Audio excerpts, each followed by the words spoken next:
The latent power of the soul. This section of this book by Watchman contains 2 parts. This first part will explain the distinction between the spirit, soul, and the body, as well as reveal the enormous potential vested in the soul of man. That potential is what the enemy seeks to exploit through various means, which he has intensified in these last days. God bless you as you read. And the merchants of the earth weep and mourn over her, for no man buyeth their merchandise any more, merchandise of gold, and silver, and precious stone, and pearls, and cattle, and sheep, and merchandise of horses, and chariots, and slaves, and souls of men. Please note here that in this passage the list of merchandise commences with gold and silver and ends with souls of men. Gold and silver, horses and chariots are all natural commodities which can be bartered. Even slaves can be bartered or traded, yet this is a trading in human bodies. Further, though, is an exchanging of the souls of men as merchandise. So also it is written, the first man Adam became a living soul. The last Adam became a life-giving spirit. Howbeit, that is not first which is spiritual, but that which is natural, then that which is spiritual. And Jehovah God formed man of the dust of the ground, and breathed into his nostrils the breath of life, and man became a living soul. Over the past 2 years I have felt strongly the need of giving such a message as will now be given. It is a message both intricate and profound. It will not be easy for the speaker to speak nor for the hearers to understand. For this reason, I did not insert this message into part 3 of the spiritual man. Yet I have always felt I should give it, especially after having read various books and magazines and having had contact to a certain extent with the people of this world. I sense how precious is the truth we are privileged to know. In view of the current situation and tendency of the church as well as of the world, we are constrained to share what is given to us. Otherwise, we will be hiding the lamp under a bushel. What I would mention in the message for our consideration today concerns spiritual warfare and its relation to the end of this age. Now, for the sake of those who have not read The Spiritual Man, I will briefly touch on the trilogy of spirit, soul, and body. Trilogy of spirit, soul, and body. And Jehovah God formed man of the dust of the ground. This refers to the human body. And breathed into his nostrils the breath of life. This describes how God gave spirit to man. It was Adam's spirit. So man's body was formed of the dust of the ground, and man's spirit was given to him by God. And man became a living soul. After the breath of life had entered into his nostrils, man became a living soul. The spirit, the soul, and the body are 3 separate entities. May your spirit and soul and body be preserved entire. The spirit is God-given, the soul is a living soul, and the body is God-formed. According to common understanding, the soul is our personality. When the spirit and the body were joined, man became a living soul. The characteristic of the angels is spirit, and that of the lower animals such as beasts is flesh. We humans have both spirit and body, but our characteristic is neither spirit nor body but soul. We have a living soul.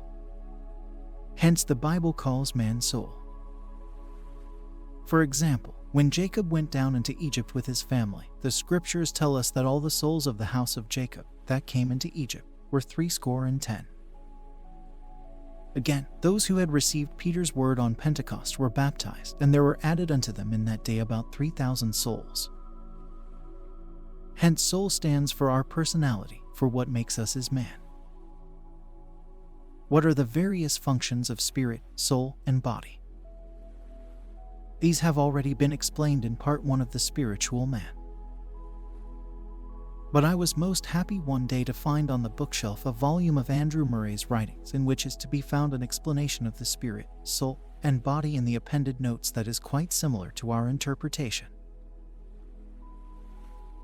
What follows is a quotation from one of the notes. In the history of man's creation we read, "The Lord God formed man of the dust of the ground, Thus was his body made, and breathed into his nostrils the breath or spirit of life.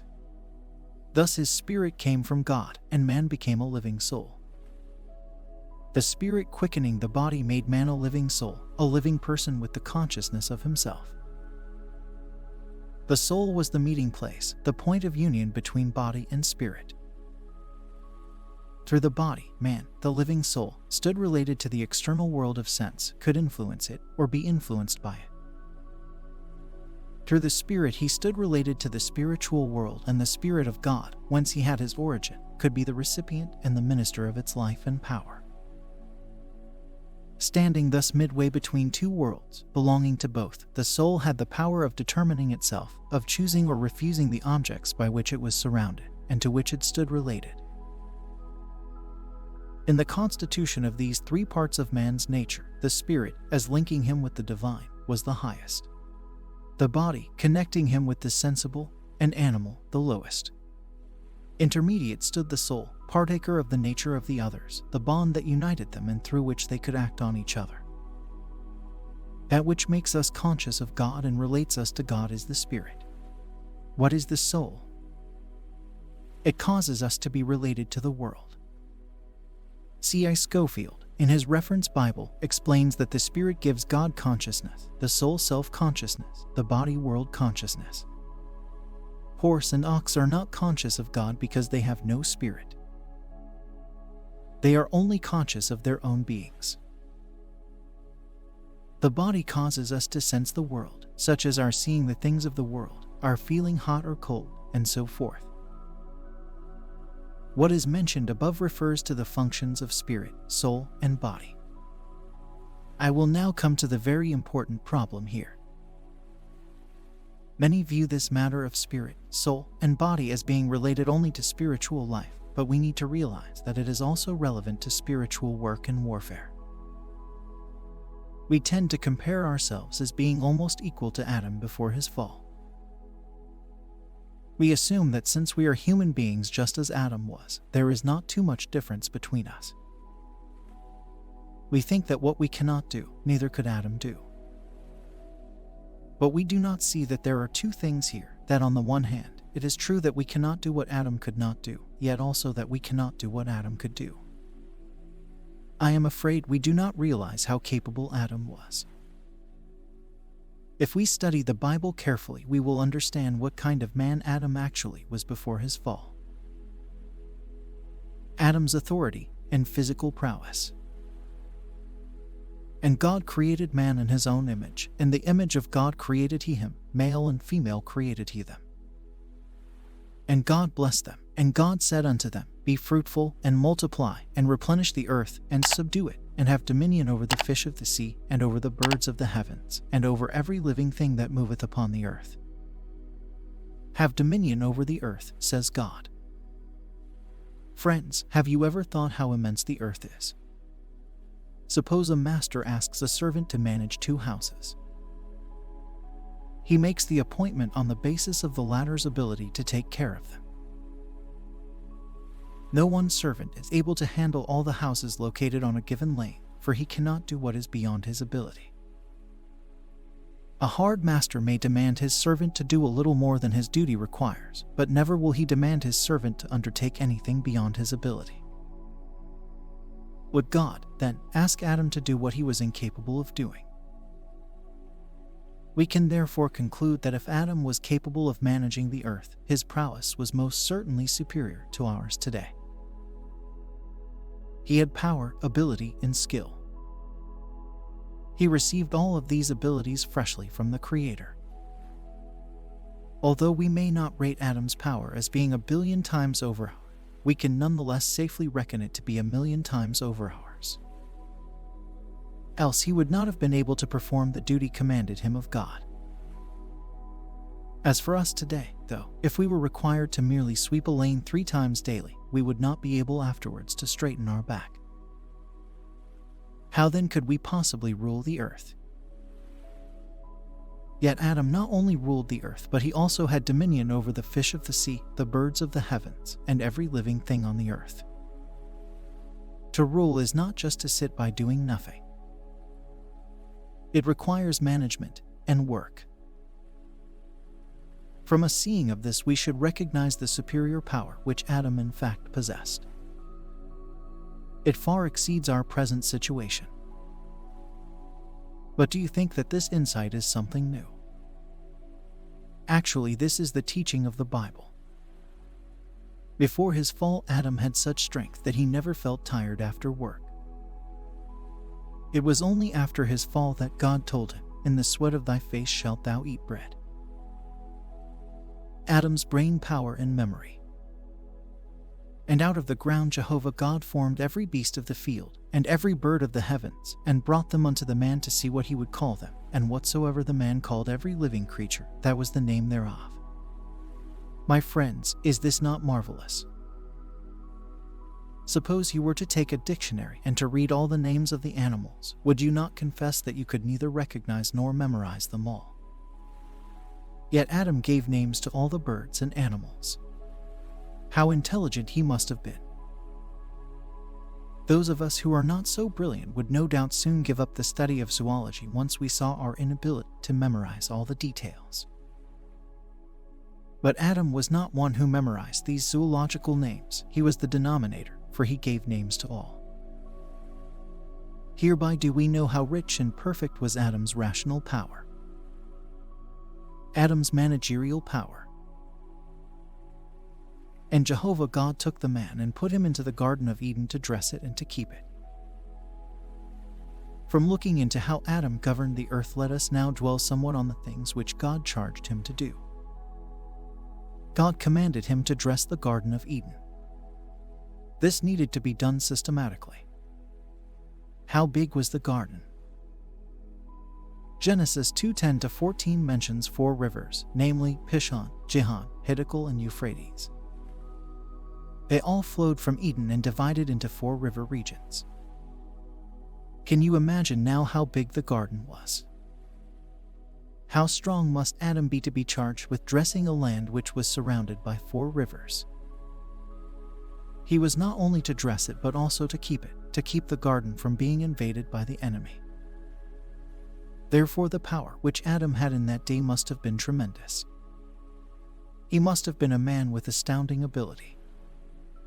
All his powers were inherent in his living soul.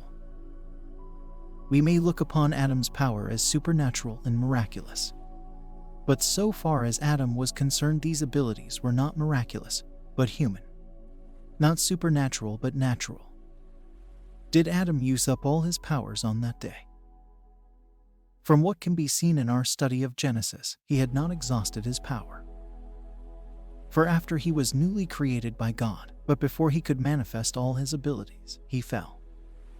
What was the bait which the enemy used in enticing Eve? What did the enemy promise her? It was this: "In the day ye eat thereof, then your eyes shall be opened, and ye shall be as God, knowing good and evil." Be as God was the enemy's promise. He told Eve that notwithstanding the power which she already possessed, there was still a great chasm between her and God, but that if she ate this fruit she would then have God's authority, wisdom, and power. And on that day Eve was tempted and fell. The power God gave to Adam we are not, by our probing in this fashion, being inordinately curious, we only desire to know what God actually gave to Adam. And God said, "Let us make man in our image, after our likeness." The words image and likeness may seem to be alike in meaning and may therefore appear repetitious. But in Hebrew the word image does not point to physical likeness, rather it denotes moral or spiritual similarity. Someone has put it as change into likeness, that is, to be conformed to a likeness. The purpose in God creating man is for man to be transformed according to his image. God wanted Adam to be like him. The devil said, "Ye shall be as God." But God's original intention was that Adam should be transformed to become like him. From this we conclude that before the fall Adam had in him the power to become like God. He possessed a hidden ability which made it possible for him to become like God. He was already like him in outward appearance, but he was ordained by God to become like him morally. I use the word morally to indicate that which is above the material, not what merely points to man's good behavior. Thus are we shown how much loss mankind has suffered through the fall.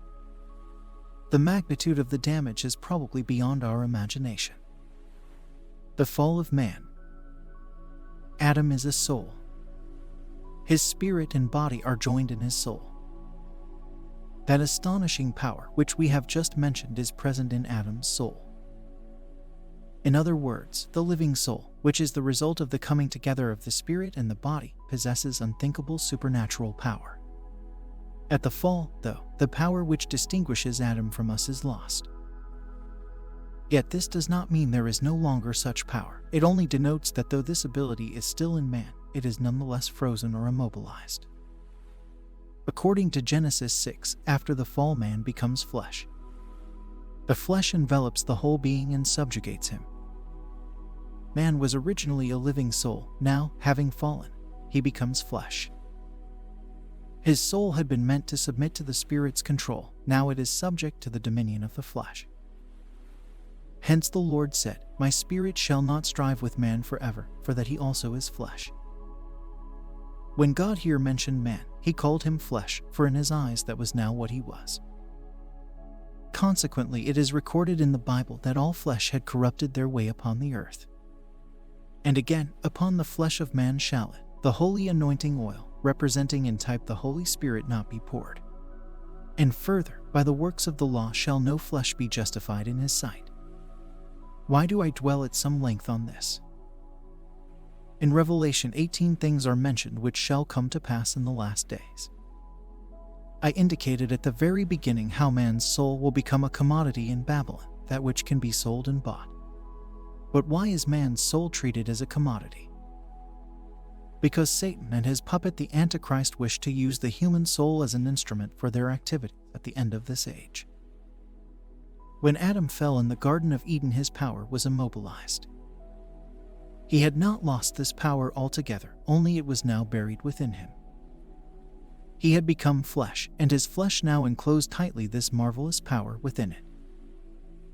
Generation has succeeded generation, with the result that this primordial ability of Adam has become a latent force in his descendants. It has turned to become a kind of hidden power. It is not lost to man, it is simply bound up by the flesh. Today in each and every person who lives on earth lies this Adamic power, though it is confined in him and is not able to freely express itself. Yet such power is in every man's soul, just as it was in Adam's soul at the beginning. Since today's soul is under siege by the flesh, this power is likewise confined by the flesh. The work of the devil nowadays is to stir up man's soul and to release this latent power within it as a deception for spiritual power. The reason for my mentioning these things is to warn ourselves of the special relationship between man's soul and Satan in the last days. We have already seen how Adam possessed special supernatural ability, though in actuality what he had was not at all special or supernatural, however much it may appear that way to us today. Before his fall, Adam could quite naturally exercise this ability with ease, since it was embodied in his soul. But after his fall, this power of his was interned by his body. Formerly the body was a help to Adam's powerful soul. Now the soul had fallen, and his power was circumscribed by the shell of the flesh. Satan, however, attempts to break open this fleshly shell and to release the power dormant in man's soul in order to gain control over man. Many do not understand this strategy, being deceived into accepting it as of God.